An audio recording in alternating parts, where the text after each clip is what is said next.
What's going on, y'all? It's your boy again, Filthy Swole, with another Real Talk. Again, shout out to everybody who tunes in, and I hope just there's people out there taking away something that can benefit them or benefit someone they care about, because that's what it's all about: spreading positivity. Now, without further ado, we're going to get started with a new Real Talk. I have my guests here, and I'm gonna let them introduce themselves. So yeah, go ahead. Hey, my name is Sophie. I'm originally from Chicago, moved out here about 3 years ago, and met Kosal a little kickback with That's right. a bunch of friends. It's That's great. right. Thank you. And so yeah, we're going to focus on the topic of doing things that make you feel uncomfortable.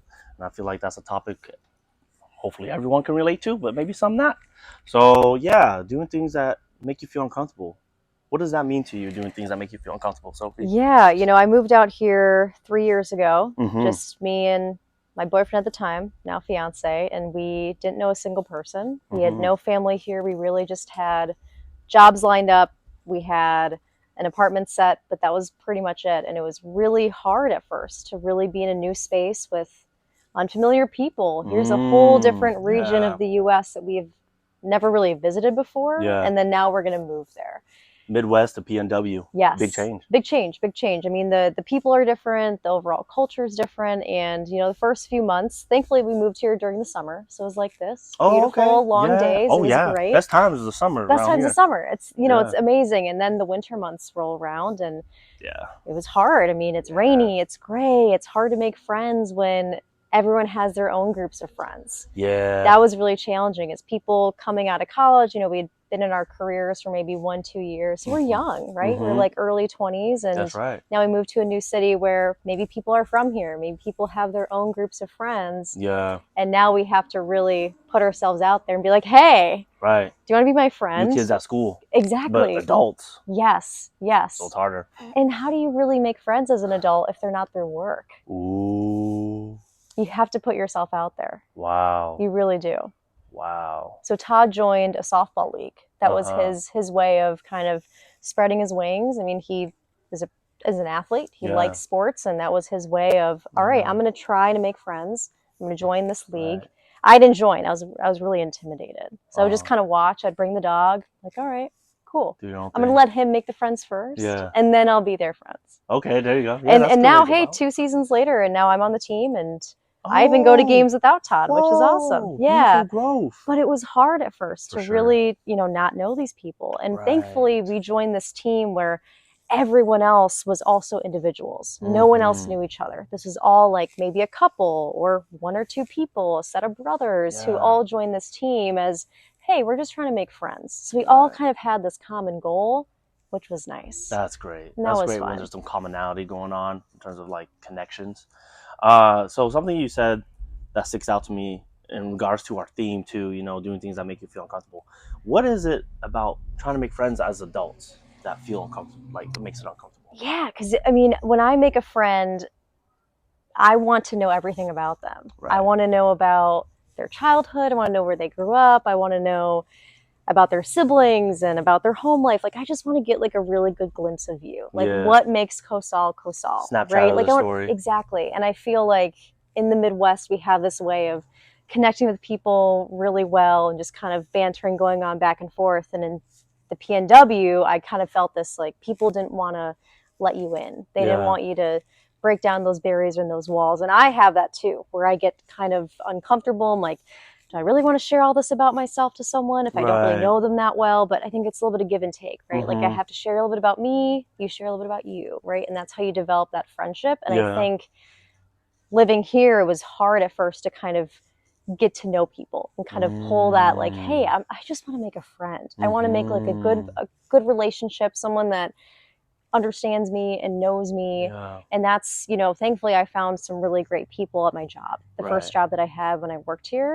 And so having a job also helped, like building some coworker connections that were genuine. Yes, absolutely. And I would say, honestly, I transitioned from that job to now a different job, and I still have great relationships with those people. And I think too, the work that we were doing, you get a really close bond with these people because you have to really trust them. And I think going from having friends outside of work was me just putting myself out there. I joined a gym where I knew absolutely no one.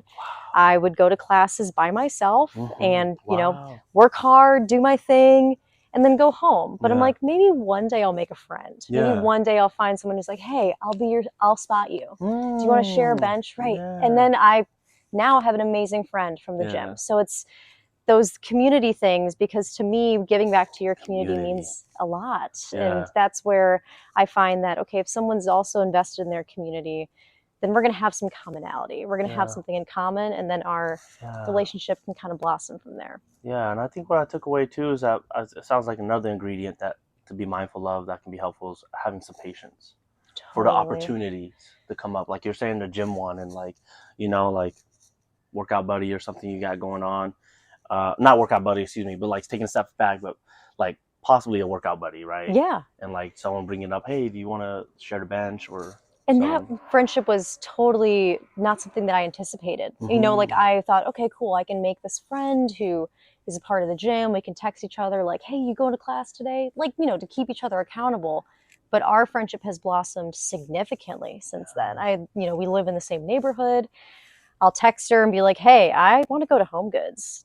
What are you up to? All right, cool, let's go together. Nice. Hey, you know, I need to run and pick up some dog food. You want to come with me? So like now we have such a beautiful, great friendship. And now we know a lot about each other, because over time, you know, I was patient getting to learn her and her to learn me. And now she's my go-to person. Like if I'm ever in crisis or something needs to happen, I'm like, I'm going to call her up because I know that I can depend on her. And she's a really great friend. And if I didn't join this gym community, and I am intimidated as a woman to go to the gym. So that was a hurdle to get over itself. And then, okay, now I'm doing these powerlifting classes that are also intimidating because a lot of women don't power lift.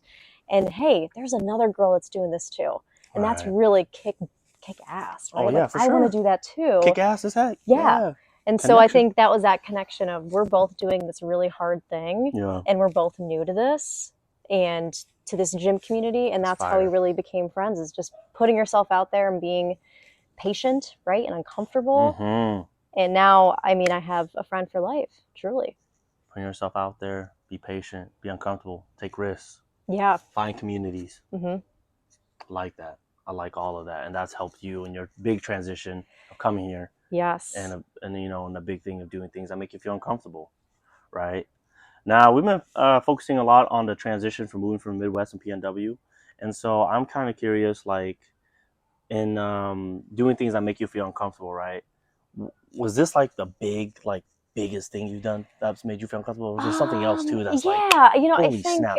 I think about transitioning from, you know, I grew up in Chicago. Yeah. I grew up in a really wonderful neighborhood, really great area of Chicago. I was really, really comfortable with the people that I grew up with the community, with my high school, you know, with all the places that I'd been and the communities I was involved in Chicago. Yeah. And then I went to school in Ohio.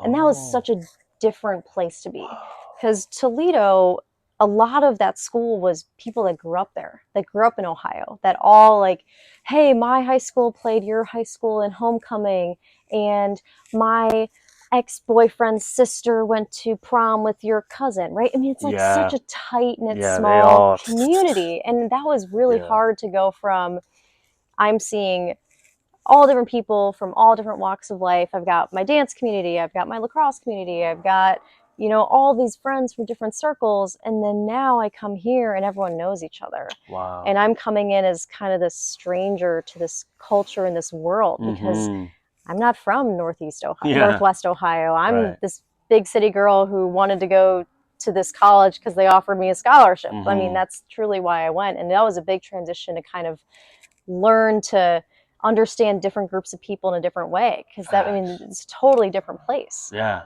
the culture is different. Totally. Wow. So that was like your first, like, not as big as this step in terms of state to state. I mean, you frame it, but I don't want to frame it for you, but like it was a different step. Yes. In transition. That was also like, you know, you made yourself uncomfortable, but you put yourself out there and you took the risk. Yeah, and I made some incredible friends. I have some really, really great memories of college that I am so grateful that I did go to that school. And I did have some friends that lived locally and had parents that lived locally. So then I got this different perspective of family. I got this perspective of having both your parents in the household and having all of, it's just like a different perspective because my parents are divorced, and I'm grateful that I have an incredible step parent that means the world to me and is like a father figure to me. And I think having this perspective of like a nuclear family, I was like, whoa, this is weird, right? Like it was just like kind of different kind for of me. like a culture shock too. Yeah, right, in a way. And that's the norm there. Whoa. Which is, parents stay together. Most of my friends, they're from college, their parents have stayed together. I'm like, wow, divorce rates are low in this city. Right. I'm like, this exists? This doesn't line up with the US. Right. And that was a really fun transition to be able to go to, Easter or Labor Day weekend, or, because that was too far for me to travel back to Chicago. So they're like, hey, come home with us, for these holidays, because we're already off for those. So you got invited to different communities with the connections you made. Yes. With, roommates, and, as an RA during 1 year of my college career. And I just made some really incredible friends, and I'm really grateful for the communities that I got exposed to when I was in Ohio. That's awesome. Yeah. I mean, it helped me learn and be in a space where I didn't look like everyone else, or I didn't have the same experience as everyone else. But it taught me to understand and to learn a different perspective. Oh, that's beautiful. That's some wisdom right there. Pause. Let me check the time. Holy snap, the time's covered. Sorry, y'all, for everyone's looking, but I gotta keep time. I should get a stopwatch. Okay, we're good. Anyways, so, okay. Wow, big transitions. 2 different transitions, but a lot of growth, a lot of different communities built in from both of them. And then, something I'm noticing when we're talking about this, doing things that make you feel uncomfortable, is that sometimes the experiences you shared have been by choice. Yeah. Right? But something that hasn't been by choice, you mentioned it small, but you can share a different experience, but like your parents' divorce, right? So like, is there something like a transition or something like that made you uncomfortable that wasn't your choice, and you're like, dang it, like, but you found a way to make it work. Yeah. You found the growth. Yes. So my mom had put my sister and I in this track club. Okay. And we were the only people that were white. Okay. I mean, I'm Hispanic, but yes, we were the only white passing kids that were there. And my mom is, because at the time I'm like, I want to be a competitive runner. I want to be a sprinter. I want to be the best going in. Right. Like, I just want to be the fastest. I want to train. My mom's like, all right, let's go to this track club. And I was uncomfortable. I was, all these neighborhood kids all knew each other. And here's my sister and I coming in. They're like, who are these white girls? Why are they a part of our club? Were they all like black and brown and stuff? Yeah. All melanin? Yeah. And it was a really interesting experience because my mom, she would come to every practice and she would sit with us, and she's like, all right, I'm going to stay here, watch, get to know the parents. So you're going to sit here, you're going to stay, and you're going to get to know these kids, right? You're going to be a part of this team. Because the thing about these track clubs is it's a point system. When you do these meets, every single event counts. Every single event is important, because if you win that event, then you get points for your team, and whoever has the most points wins that meet. So how'd it go?